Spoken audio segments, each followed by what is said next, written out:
नमस्कार दोस्तों, मधुर कथाएं चैनल पर एक बार फिर से आपका हार्दिक अभिनंदन है। तो आज की मेरी कहानी का शीर्षक है ननद हो तो ऐसी। तो चलिए शुरू करते हैं आज की अपनी ये कहानी। ये कैसी सब्जी बनाई है बहू तुमने? कितनी ज़्यादा मिर्ची डाल दी है इसमें? राधा जी लगभग चिल्लाते हुए बोली। मैंने तो बहुत कम मिर्ची डाली थी मम्मी जी। राधा जी की बहू जया डरते हुए बोली। पता नहीं इसे क्या सिखाकर भेजा है इसके माँ बाप ने, कोई काम ठीक से नहीं कर पाती है। राधा जी की बात सुनकर उनका बेटा सौरभ कहाँ पीछे रहने वाला था, वो भी माँ के हाँ में हाँ मिलाने लगा। तभी राधा जी की बेटी मधु बोली, मम्मी सब्जी तो सचमुच तीखी नहीं है। मधु को बहुत बुरा लगा इस तरह से भाई और मम्मी का भाभी पर चिल्लाना। तभी राधा जी बेटी को चुप कराते हुए बोली, अरे मधु, तुम नहीं जानती, कोई काम ठीक से नहीं करने आता है तुम्हारी भाभी को, चाहे जितना भी सिखा दो। अभी तुम्हें आए हुए 2 दिन ही हुए हैं, इसलिए तुम्हें कुछ पता नहीं है। माँ की बात सुनकर मधु बोली, मम्मी मैंने इन 2 दिनों में ही बहुत कुछ देख सुन लिया और समझ भी गई। आप लोग हर छोटी छोटी बात पर भाभी को बेमतलब दोष देते हो और उनके ऊपर चिल्लाते हो। कभी सब्जी कच्ची रह गई तो कभी दाल में नमक ज़्यादा हो गया, तो कभी सब्जी तीखी हो गई, तो कभी कपड़े अच्छे से साफ नहीं हुए, तो कभी दिन भर बैठकर मोबाइल चलाते रहती है। आप शुरू करती हैं और पीछे से भैया आपके हाँ में हाँ मिलाते हैं और आपका साथ देते हैं। ये इतनी छोटी छोटी बातें हैं कि भाभी को आप प्यार से भी समझा सकती हैं, लेकिन आप भैया के सामने उन्हीं बातों का बतंगड़ बना देती हैं ताकि पति पत्नी के बीच में झगड़े शुरू हो जाएं। और तो और भैया भी आपके सम्मान के खातिर आपका साथ देने लगते हैं और भाभी को बहुत कुछ उल्टा सीधा बोल देते हैं। अरे उन्हें समय तो दीजिए अपना घर संभालने के लिए। मधु अपने माँ और भाई के इस व्यवहार से बहुत दुखी थी। तुमको बड़ी भाभी की चिंता हो रही है?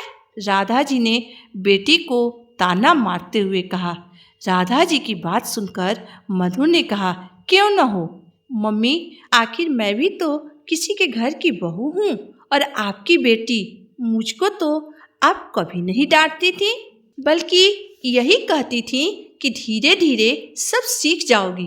फिर आप भाभी को धीरे धीरे क्यों नहीं सीखने देती हैं? क्यों बात बात पर उन्हें डांटती हैं, उन पर चिल्लाती हैं? मधु की बात सुनकर राधा जी बोली, तू अपनी बराबरी जया से मत कर। बेटी बेटी होती है और बहू बहू होती है। क्यों मम्मी, मेरी तरह वो भी तो किसी की बेटी हैं। मधु बोली, और अभी उनकी शादी के वक्त ही कितना हुआ है? मात्र 2 महीने। तभी अचानक से सौरभ बोला, अरे इतने दिनों में सीखने वाली औरत सब कुछ सीख जाती है। बेटी को समझाते हुए राधा जी बोली, तुम क्या समझती हो, मैं अपने बहू को प्यार नहीं करती हूँ? मधु ने कहा, लाख आप भाभी को प्यार करती हैं, लेकिन इस तरह आप बात बात पर भाभी को डांटेंगी तो उनके दिल में आपके लिए प्यार खत्म हो जाएगा। ये मैं बिल्कुल नहीं चाहती कि भाभी के दिल में आपके लिए जो प्यार है, सम्मान है, वो खत्म हो जाए और उसके जगह नफरत भर जाए। ये छोटी छोटी बातें आप उन्हें प्यार से भी समझा सकती हैं।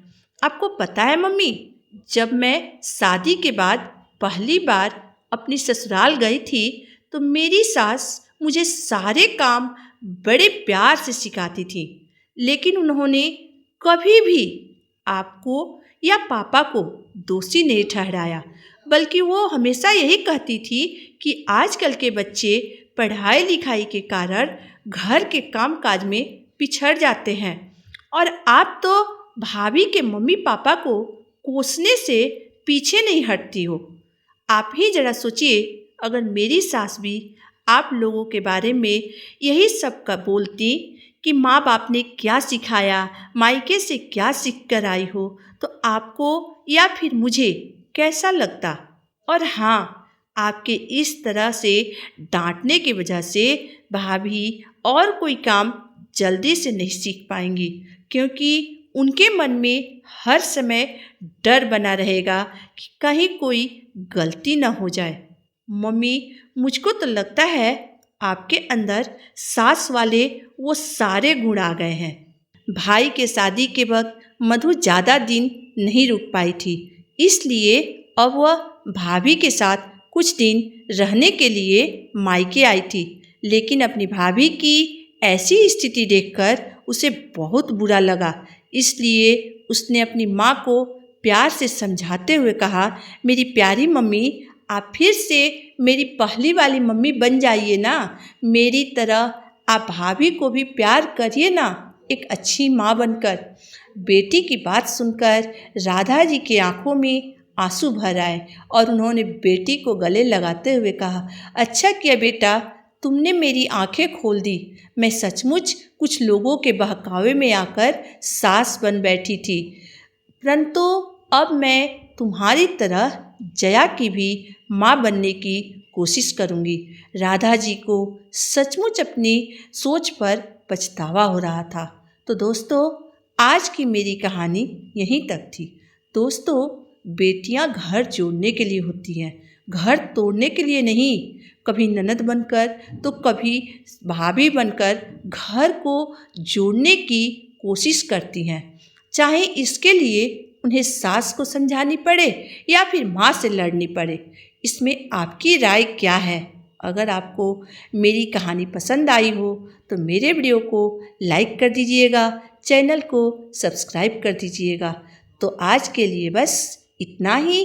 तो फिर मिलते हैं एक नई वीडियो, एक नई कहानी के साथ। तब तक के लिए धन्यवाद।